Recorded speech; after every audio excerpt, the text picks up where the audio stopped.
What up, everybody? It's your boy Kentario, and I'm back again for another episode of Christ and Comics. And here on this channel, our focal point is looking at anime, manga, comic books, and popular media to see if there is a gospel message that can or cannot be found within that type of media. Now, if you like that type of content, please make sure that you hit that subscribe button as well as the notification bell. That way you can get a heads up as to when I am putting out a new video. Also, to boost this video within the YouTube algorithm, please make sure that you hit that like button. And also that way I know the type of content that you all are enjoying. Not only that, I love to hear from you also. Please make sure that you leave a comment letting me know any questions or feedback that you may have on this video. Are you sure you want to do this? Oh boy. Yes, I am sure that I want to do this. You're trying to go up against the cloth. You're trying to go up against a father. A man who most likely, theologically, knows the Bible better than you. Yes, he probably does. You know about demonology. Look, let's talk. Okay. Have you even finished the Bible yet? Book of Nehemiah. Have you finished the Bible? Look, I'm working on catching up, okay? I don't need all of this pressure from you. Why can't you support me for once? Why can't you support me? I'm not trying to argue with the guy. I just want to see. Oh man, if you really want to do this, you're doing it by yourself. I'm out. Peace.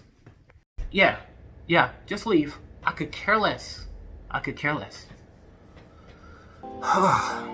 But what I was about to say before I was rudely interrupted was that on today's video, we are going to be watching a video done by a popular father, a Roman Catholic priest, who actually does something similar as to what I do. He watches anime, he reads comic books, and he does reviews from his point of view as well, as far as the gospel message that could be found within that type of media. And so, what we're looking at is a video that he has done in regards to Chainsaw Man. Now, in this video, I will not be getting into my full perspective as far as Chainsaw Man and its content, but what we will be simply doing is reacting to the video that he has done, because we seem to possibly hold different views. Now, to make this abundantly clear, my goal in this video is not to find dissension or division between myself and Father Roderick, especially since I am new to his content, but I am looking to see if there's any common ground, as well as if he's able to reveal any type of wisdom to something that I have not considered, thought of, or don't even have the knowledge and understanding of. Now, some things to point out about Father Roderick is, of course, like I said, he's a Roman Catholic priest. He is a man of the cloth, as my evil counterpart here has already pointed out. But one of the things is where he started out simply doing things speaking in regards to the Pope and that of the Roman Catholic Church, he started to do videos where, like I said, that I do, pointing out the gospel message in other media. He started out by doing that with Star Wars, which is actually something I'm looking to do videos on here soon. What did he say? As me and my daughter are actually been watching a lot of the Star Wars movies, and we just finished the Obi-Wan Kenobi series. But again, this will be a first time watch and reaction to this video as far as what he has to say in regards to Chainsaw Man and demons or devils. So I'm really excited to do this. Hope you guys enjoy. Let's get into it. Got me some nuggets to chew on. Okay. Hey everybody, welcome to the stream. I'm Father Thank you. Roderick, and we are going to record this week's episode of The Break, which is one of my weekly podcasts. Get my show notes here. One thing I forgot to point out, supposedly he does weekly podcast. He doesn't do like he does weekly podcasts when he's doing this. He has a Patreon when he does this. He has a YouTube and a TikTok. I have not come across any of his TikToks. As a matter of fact, I didn't say this. What introduced me to him was I did a video talking about how I don't think that Christians should be watching Chainsaw Man. Someone in my comment section of my TikTok said that, hey, well, you need to watch Father Roderick because he has a different point of view in regards to demons and devils versus the one that I hold when we're talking about this anime. So that's what I'm excited to see, is to see, what it is he can point out, clarify, or if he's really just taking a very, and I mean this respectfully, simplistic, ignorant, or naive approach to this, which, in my opinion, is very risky, because then you make, when you leave people ignorant to the reality of how dangerous and evil demonic spirits, evil spirits, etc., can be, then it almost gives them a license to continuously be possessed, oppressed, and antagonized by them. And that's my concern with that. But let's get into it. Of topics that we're going to talk about, I want to answer a question that I got from some of my followers on TikTok and on YouTube as to the difference between devils and demons. That was interesting. We'll talk about the Rings of Power finale, which was last week. I'm still kind of struggling with the camera for some reason. There's not much headspace here, and I don't know what I changed. Maybe my head is just bigger than. While you're still getting everything ready. But I record more and more streams and videos in the other room, which is the studio. Too long with these clips. Room. That way, this video, as I get closer and closer to being able to be monetized, does not. And that actually looks a lot nicer. Right? The problem is with that room is that there's a bit more echo. Man, I almost forgot. Let's celebrate, y'all. We're over 900 subscribers. Need 100 more. So over the next couple weeks, we're going to be pumping out product. We're going to be pumping out content. That way we can hit that 1,000 subscriber mark. We're going to continue to pump out content for the TikTok, continue to pump out content for the YouTube. And as we grow, like I said, I'm looking to reach this level of setup. I'm looking to reach Corey Kenshin level type of content. I have a video in regards to him that I will be working on Saturday. So I'm excited, guys. Let's keep on the growth. Let's keep it going. So it's for audio, maybe not the best place. So I hesitate to bring any of this equipment there. So I record usually with just a USB microphone, which is not really the best quality. It's definitely not on the same level as using the Rodecaster. But maybe I can, what I'm thinking of doing is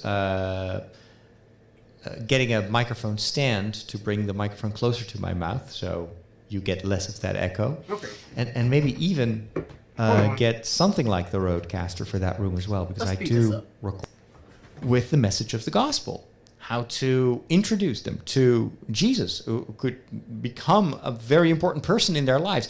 But they don't speak the language.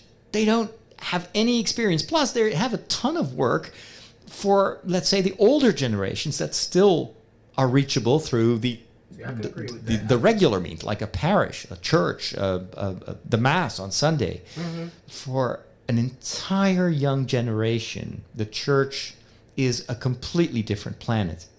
And so instead of waiting for them to build a rocket and to fly to my planet or to our planet, I've been put in a position where I can take my little...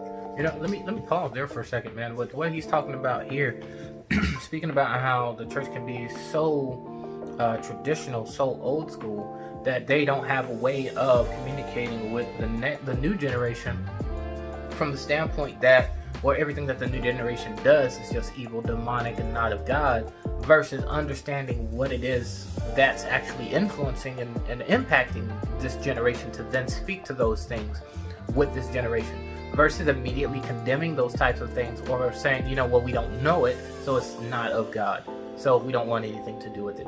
Those two standpoints, man, is really what keeps a lot of people from being able to reach this new generation.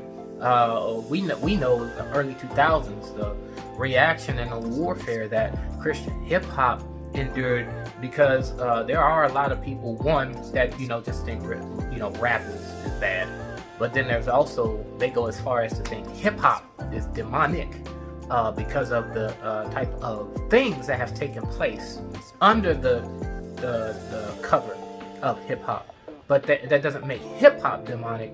That makes the behaviors happening under the guise of hip-hop demonic and devilish and evil and not of God and sinful. So there's got to be a separation of those two things, and that's where I give kudos to him already right off the rip, Father Roderick. If you get to see this video, that's a good point, man. rocket and fly to their worlds and to explore these strange new worlds, from TikTok to YouTube to anime to Star Wars. And I, on a weekly basis, reach hundreds of thousands of young people on TikTok alone. The video that I made last week already gathered more than 400,000 people that have watched that video. It's an 8-minute video. It's almost like a homily-length video, and yet 400,000 people watched that entire video. And so you cannot imagine the amount of questions that you get, not just about the contents of the video, but also questions to me as a priest, religious questions. Please clarify. And what always touches me the most, you get these testimonies of people that say, hey, I had completely lost my faith. I had abandoned the church. Make it clear, but thanks to you, the only reason I'm still watching this part, I kind of find that religion again. This gives me a better insight to Father Roderick, and maybe I was too quick to throw it overboard. And those are, I think, the seeds of a possible conversion in the future, change. I am not doing that, by the way. That's God that does it. I just want to be there so he can use me as his instrument in these places where most priests and bishops and religious people wouldn't venture. That is what you make possible by becoming a patron. So for those of you, right now, I've got a small group of patrons, small in comparison to the hundreds of thousands of people that I use. But I also know that the majority of the people that listen to this podcast are not patrons for whatever reason. But maybe you thought, well, other people can take care of that, but I really need more support to be able to continue to do this. And know that you are not just supporting me, but through my work, through this ministry, you are supporting the faith of an entire generation that otherwise would never come into contact with the gospel and with the Bible and with the Catholic faith. We're not getting into the topic of tithe that is why I want to encourage you to take a look at patreon.com/Father Roderick, and if it's possible, and if you share my zeal to reach out, we need to hand this over to another generation. If you want to join that quest, you can do so by becoming a patron. And of course, there will be some extra perks for the patrons as well, but it's about the mission. And I need you to help me with that, because I can't do it by myself. Watching a couple of series. For my work, I've been watching a new anime, and if you follow me on YouTube, you may have already seen one video that I did about it. And it's one of those series that I never thought I would watch, let alone enjoy. But I was just trusting my audience, and they told me, you will maybe not love this, but this is interesting stuff. You will have stuff to say about it. And the series is called Chainsaw Man. It's based on a very long-lasting manga series. So manga is like comic books for Japanese stories. It's not that long. And it's now being turned into an anime, and the original creator... It's actually surprisingly short for... animation. So there's very strict supervision of the original. So, one thing to point out, it's and this is not rag on, it's just pointing it out, it's actually not that long. And what I mean by that is the Shonen Jump can be very pressed when it comes to making sure that you're producing a series that you can produce for a long time, so that you can keep people's attention, whether it's a large, unanimously huge hit or a cult hit. And when I say cult hit, meaning it only caters to little children, or it only focuses on girls, that's their main target group, or it's mainly about sports, that's a cult hit. So they normally want you to be just constantly putting it out, and you only get a short series for two reasons. Either because it completely is horrible and they just make you end it real quick, or because it's extremely successful and you get the right to make that call yourself, because you've had such a huge impact when it came to you writing your series. That's why the creator of Death Note was able to do only 10 volumes when he wrote Death Note, and he did 20 volumes, or they did 20 volumes because it's two people team. They did 20 volumes when they did Bakuman. Demon Slayer was able to only be, I think it was like 25 volumes, because of how popular the series was. And we saw what happened even when it got the anime. It took it up to a whole nother level. So there's a huge difference here, because Chainsaw Man is extremely popular, and thus it gets to be short. He's already coming out with his second piece, but it's not like it's on Naruto level or Bleach level. And I say Naruto and Bleach because Naruto and Bleach are extremely popular, but they didn't get to cut short, and it seems it could be either the mangaka didn't want to, or they were forced to keep writing, which is the case with Naruto. Naruto was forced to keep writing. Bleach's issue, which I did in my Bleach video, which you can go and watch my Bleach video, my Christian perspective on Bleach. They were forced to cut it short, and he had to rush the ending. And as we can see now, 1,000 Year Blood War arc anime is finally out after 10 years, and it is booming like you would not imagine. That's why he's the GOAT! And I still hope, from what I can tell, that Tai Kubo is getting creative freedom and influence when it comes to creating the anime. But again, just to double back, Chainsaw Man, not really that long. It actually is much shorter than you would think, than a lot of people would think. It's a lot shorter. But let's keep going. Creator, which is probably why the anime is so good. It tells a wacky story, though. It's about this boy who it kind of merges with a demon, and then he changes into a... Okay, immediate point out. Alright, so the video is on Chainsaw Man versus Devils or Demons to identify that there is a difference. He's even asking the question in the title, what's the difference? He's posed that question about there being a difference between devils and demons. So for me, right off the jump from hearing him say that Denji is fused with a demon, he's already is giving the hint that he doesn't think that there's a difference. There's no biblical evidence for the difference, and then he studies under demonology. There's no difference. That's what I got from him using that terminology, unless it's just a simple slip of the tongue. A man with a head and arms as chainsaws. So where his head used to be, there's now this big chainsaw, and then both his hands turn into chainsaws, and he destroys demons. So he becomes a demon hunter, but it's such a weird story and extremely violent. Oh, please don't watch this with your kids. And I want to talk to the kid. No, God! This is absolutely we agree on that, right? very gory. And you know me, I don't like gore. I don't like horror. I don't like any of that. Okay. So, but I saw that this story, this anime and also the manga has struck a chord. Something you guys should already know if you watched my videos. I don't mind blood and gore. I can't tell you whether or not that's a desensitization on my part or a level of maturity. I honestly can't tell you that. It might be desensitization due to either video games or it being due to having been exposed to that earlier on as a kid and getting into that stuff and really separating the gory stuff from the story itself. And it always depends on whether the content is actually overshadowing the message by using the blood and gore, which is, I would say, for example, it's not blood and gore, but it's an example. That's what I think is lost for me with Fairy Tail. Fairy Tail simply focuses on the magic and the power and the fights, and that's it.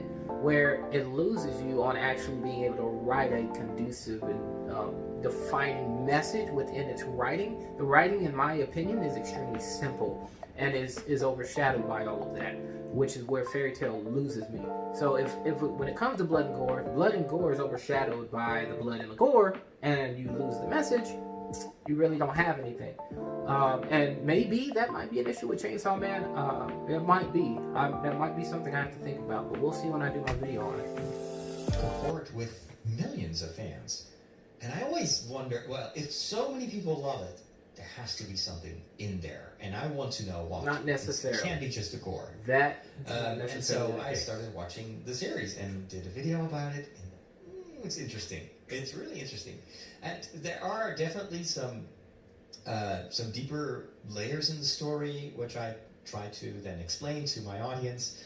And even some religious symbols in there and some I saw some of that Definitely too, and in that area I disagree with him. That are mixed in, as is always, well, not always, but it's often. Okay, so I watched his other video where he did a reaction video to Chainsaw Man, and then I watched this second one. Apparently he has 3 total videos speaking on Chainsaw Man. I watched both of them, and a part of some of the things that he said in regards to that, for anyone that's already watched Chainsaw Man, you know this. For anyone that hasn't watched it and is considering it based off of what I say here, I'm going to go ahead and tell you there's a bit of a spoiler.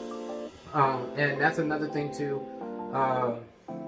If you don't recall something, if you don't recall something tit for tat, that's fine. No one's ever going to remember things perfectly, but he kind of got the lineup of that aspect a bit off when he was speaking as far as the relationship between Pochita and Denji. Pochita's the demon, or excuse me, the devil, to be accurate. Pochita is the devil, and Pochita was injured and met Denji as Denji was standing at his father's gravestone, where his father has taken his own life. He committed suicide because his debt was so large. And like the world works, his debt fell on his kid. And so where Denji's standing there at the gravesite, Denji's by himself, no mom, no dad, no family, nobody. And so Pochita shows up injured, and as he's talking to Pochita's, reserved at first. I want nothing to do with you, getting defensive like animals do. It's looking like a dog with a chainsaw nose.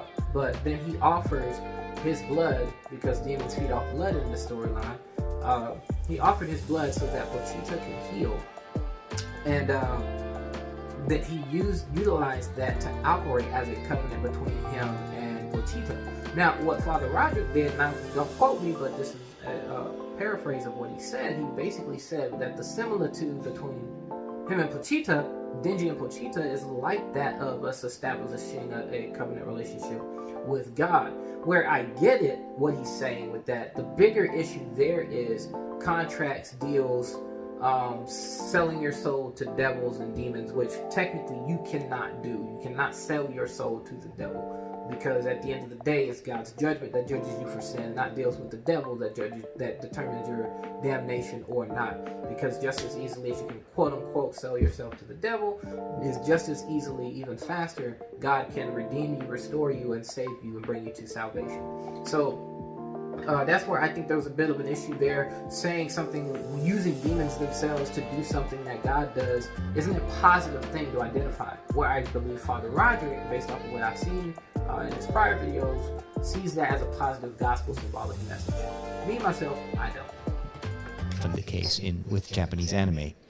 And so I'm glad that I've discovered a new series, and then of course a lot of the people that follow me are like, oh boy, he is going to be so disappointed or shocked or outraged when he watches this or that, because they already know how the story is going to go, and they think that as a priest, I'm kind of this very vulnerable, timid person who, whenever there is something that is a little bit shocking, I will just immediately condemn it, and I will start waving around rosaries and crosses and say to everybody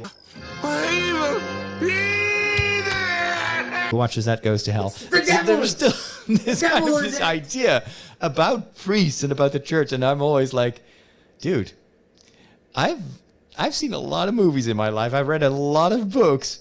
I've heard a lot of confessions. I think there is really not much that can shock me these days. But available to that extent of always, content, I also trust the storytellers. I always know that there is a reason often why they use a certain genre, because in this case it's just a genre, to tell stories. And the good stories always go beyond the form. So, like a good vampire movie will always have something to tell, will have a message. So even if you don't like the genre, you can still appreciate the message. And the same is true for science fiction. Let me add something to that too, man.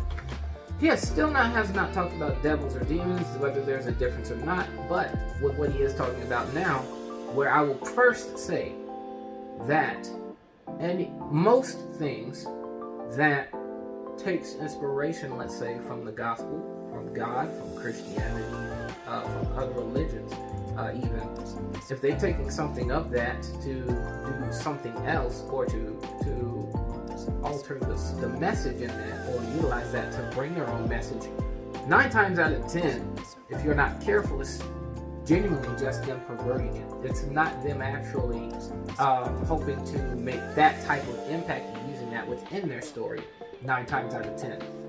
So that's something you do definitely need to be careful of and mindful of. However, inspirations and exploring a certain level of your imagination is fruitful to the extent of just kind of trying to get an idea of who God is. But once God really comes down here to narrow that perspective and that view, you got to get back to the key points of the truth of who he is at the end of the day. Oh man, I just had a really strong thought. I'm going to share that with you guys real quick. So I just had a really strong thought, right? Okay, so he's talking about when you're watching something, when you're reading these books, they're not going to give you just this concise, formal, staying within the parameters of the traditional message. But instead, they're going to breach those parameters just a little bit to still speak on the things relating to this core values or this core message, but take it to another level or take it to a step further to get you thinking, to use your imagination. And what that makes me think of, where there's so many people that really are hard pressed against doing anything like that, watch this. It's like, so Christ is the rock. He is the foundation. He's the chief cornerstone. He's the foundation for the establishment of the church. And we ourselves are the church, right? But, work with me on this thought. If we as the church simply stick to only the foundation, we never actually become the building, the structure itself. So to some extent, you have to be willing to step outside of the parameters of simply the foundation, but instead build onto the foundation without damaging the foundation in the process, which is a very narrow and strict thing to do. However, you still got to be willing to cross those lines to actually be able to do that. I think that is absolutely amazing. Like I said in the beginning of this video, I'm in the book of Nehemiah where he's working on restoring Israel and rebuilding the wall and all of that. And you have to be willing to add to it. Oh, man. And for him to even be able to add to it, Nehemiah had to get supplies, money, and everything else, though it originally belonged to God and God's people. He had to get it from other nations. He had to get it from other countries. He had to get it from other people, because other people will, at the end of the day, be restoring back to God what was originally his, but it's going to be coming from them. Ooh. We own something. Let's go. And you may not like Star Wars or science fiction in general, but you have to agree with me that there are a couple of stories, be it Star Wars or Dune or you name it, Firefly, or you never watched Firefly. Should I give Firefly a shot? Have a good message or an important message. Or take Star Trek. You know, so many people that Star Trek's boring. I tried it. I just can't. For it's Star way Trek. Too simple. But they do not appreciate simple, but like, kind of the core message of hope and tolerance and you know, trying to seek peace, combat evil. And so this is how I approach a series like Chainsaw Man. And I already have watched the second episode, and now I see like, oh, that's what the fanboys were predicting. Like, oh, he's going to be so shocked when he will discover that the hero of the story isn't actually a hero, but he's a pretty messed up young boy. And I was like, yeah, you know what? My next video will be about that. About how in a story, it's not really fun if the main character is a hero from the beginning. It's much more interesting to show that the hero is actually very weak at the beginning, has a lot of flaws, moral flaws, like this guy. But then over time, through everything he goes through, that's how that person will start to grow, will start to evolve, will maybe get a better functioning conscience. So, you know, I did not. That might be on me on that one, guys. I know that with the story, right, when it comes to story writing and character that's flawed, broken, and damaged, getting to this place of growth and maturity and development at some point, which, again, I will say this as why I collect the series, but, you know, being like 4 or 5 volumes in, that's why I draw my conclusion I've currently drawn, which is, still yet again, I would not immediately recommend Chainsaw Man to a Christian to watch, because of And that's part of that is the mindset and the immaturity of Denji, which like he's saying, man, he's really killing it by saying this. The story lacks interest if the main character right out the gate is the hero, the best, the strongest, this, that, and third. Don't get me wrong, I don't like stories like that. I don't like where the person's OP day one. That's why Superman's not my number one favorite superhero. If anybody, that's always going to be Spider-Man. Day one, Spider-Man, the best. So I get it. I love Monkey D. Luffy for that reason, because he is placed as an underdog. But here, he's made it clear when I look at Denji that Denji is an underdog. He's an underdog psychologically. And they seem to, he's not even an underdog power-wise. Underdog power-wise, he's standard. He's pretty standard. He can keep up with it.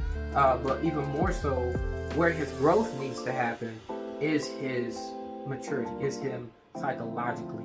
I hope as I go through the story more that I see that happen. But my concern is that it will not. Because a part of the reason people like Denji is because of his lack of maturity. They don't like Denji because they want to see Denji become mature. They don't like Denji because they want to see Denji start to see things from a new light. They like Denji because of the way he thinks. Because a lot of people think the way Denji thinks. They just not that open like Denji is about the way that he thinks. So that's where I separate the two. And where he's able to make this call there, if Denji does change, we'll have to see how the audience reacts to a mature growth on Denji's part. Or we'll see how he reacts if Denji doesn't change, like he suspects the story is being written in that fashion. This is part of storytelling, and having had a little bit of experience when it comes to story analysis, movie analysis, and also kind of biblical studies, I know how to read a story.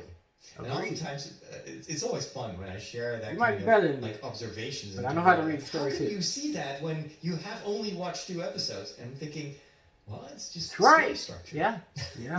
So I always love these interactions with my followers there. So in this anime series about Chainsaw Man, there are a lot of demons. And I've noticed that and of course, we're not talking about Christian demons. We're talking about the concept of almost like a daimon in Greek, which can also be a benevolent creature. And so in Japanese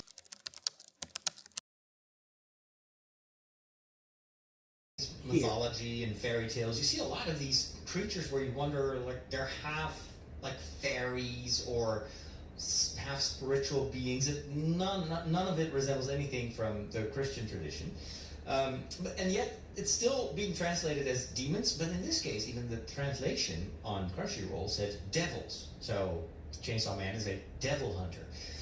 But I was in my commentary, was constantly talking about all these, demons, and then I got some questions about that. Well, why do you say demons? Why didn't you say devils? Because it's supposed to be devils. And actually, or is there a difference between the two?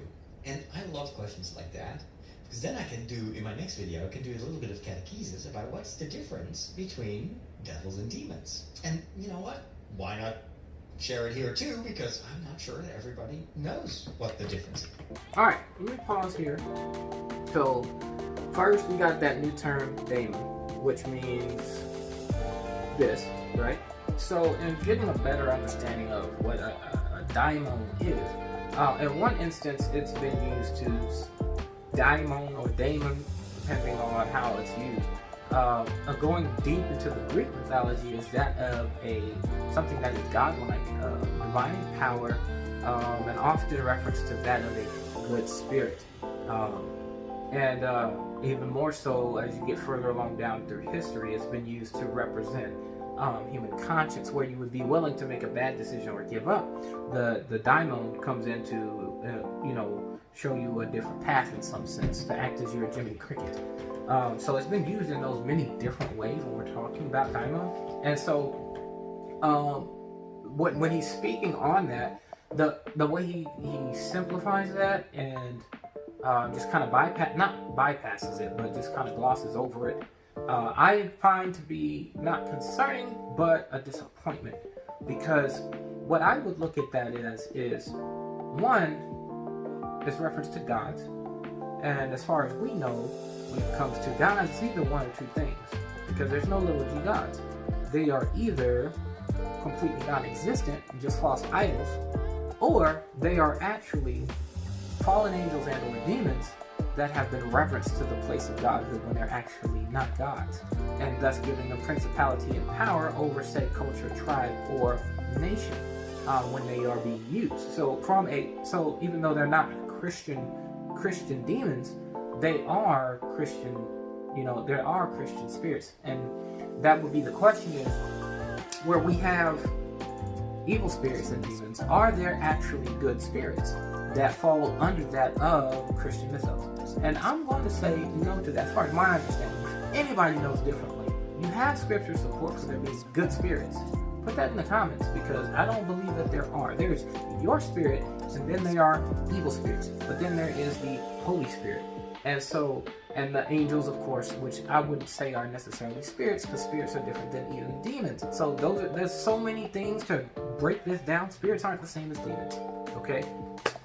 There's so many pieces to that. But I wouldn't say that there are good spirits, especially in the case of Chainsaw Man, that are just awaiting to either devour humanity, take over humanity, kill humanity, or partner with humanity to give them power. And I don't think it works like that, especially if they need to feed off your blood or are willing to kill you to continue to feed off your blood. So that's my concern with the use of the terminology. Is I get that they may be using devils or something else, but that does not mean that it is of God when they use devils, or that devils can be used to represent something of God. I think that's something that I would struggle with when we're looking at this.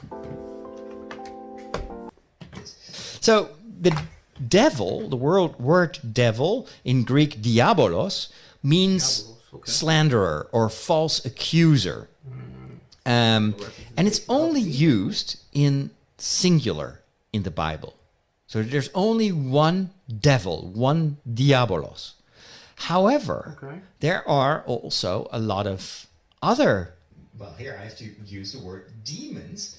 That comes from the Greek daimon, or daimonon, daimonion, demonic daimonion. Daimonion. And the root meaning of the Greek word daimon has something to do with intelligence, with knowing. These are creatures that have an intelligence or are spiritual. It's kind of like between the idea of intellect and also kind of the spirit. They have a great spirit. And definitely above humans in a certain way. Now, in the New Testament specifically, the word daimon and daimonion is used both in singular but also in plural. Think of the demons that have taken possession of this man who is tormented and encounters Jesus, and then Jesus tells these demons to go into the pigs, and the pigs then run away and jump into the abyss. In those cases, the Bible never uses the word diabolos, but only the word daimon. And that makes it clear what, at least in the biblical perspective, what the difference is. The diabolos, the accuser, the slanderer, is what we translate as the devil or Satan. And there's only one in the Old Testament. It's the one who presents himself in the form of a snake, who is accusing God of withholding the truth from Adam and Eve. God doesn't want you to eat from that tree because he knows that you will be his equals.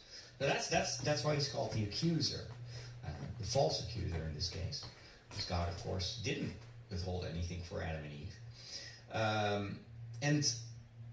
But there's only one. And so later on, the Christian tradition has thought about this. This has to be, so this is not a human. Let's make very clear in these very early stories. This is not a human. But it is also not a god. It's definitely not an equal of God. It's not like the yin-yang, dark light. This is just a dark counterpart of God. No, because Jesus and also in the Old Testament, this devil can be stopped. God is much stronger. It's not absolutely not on the same level. And so theology later on explained, well, this has to be a spiritual being.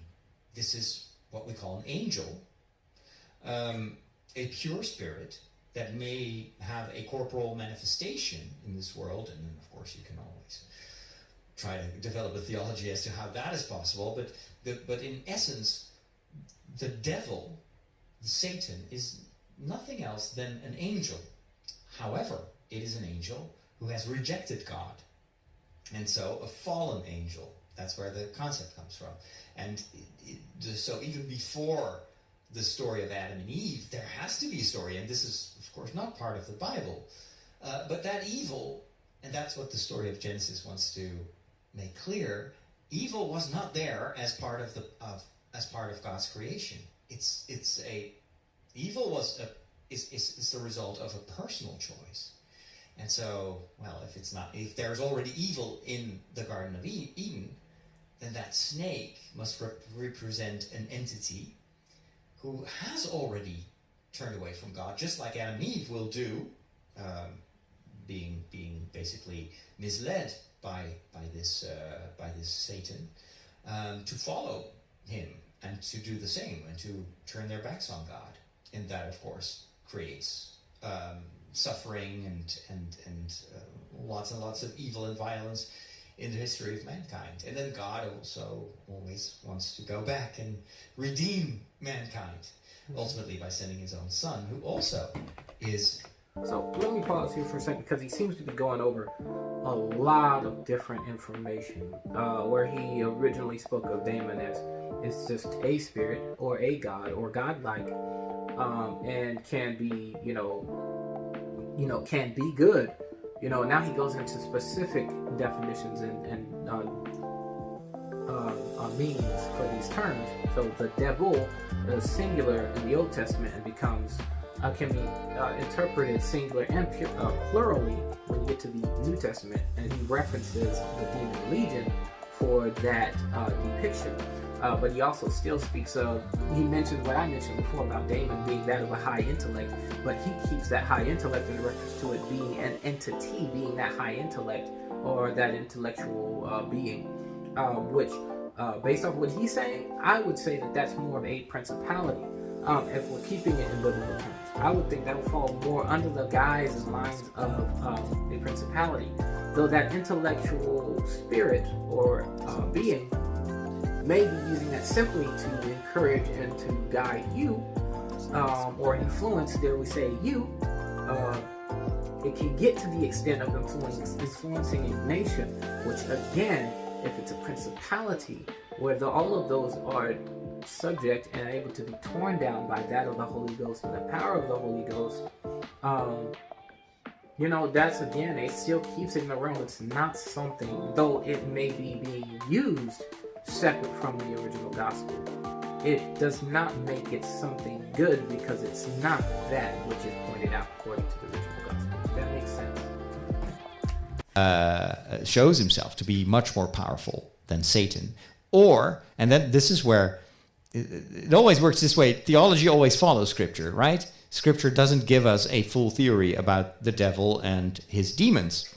But it's only afterwards that you say, well, how can there then be multiple demons in the Gospels? Well, also not just metaphors. Jesus talks to them, treats them as real entities. He doesn't at any point tell his followers like, yeah, but when I say demons, you have to think like evil in the heart of the of mankind, like it's a metaphor. It's a story. Let me explain. Jesus never does that. It's always very, very clear that the way he speaks about demons and about the devil is personal and is real. And that is why in Catholic theology, there's always, of course, there is the stories about the devil and the demons are stories, but it doesn't mean that the reality that it's just a figment of our imagination, these demons and devils. Since we are also at least partially spiritual beings with a free will, how hard is it to imagine that God has also created pure spiritual beings that also have been gifted a free will, but because they live outside of the realm of time and space, their choice for or against God is immediate and is eternal. God cannot bring back Satan or the demons from their choice. Their choice is immediate and is definitive, whereas we live inside time, and as long as we are alive, there is the possibility of conversion and turning back towards God. And that is what faith is all about. It's trying to bring us back to that relationship that God originally intended.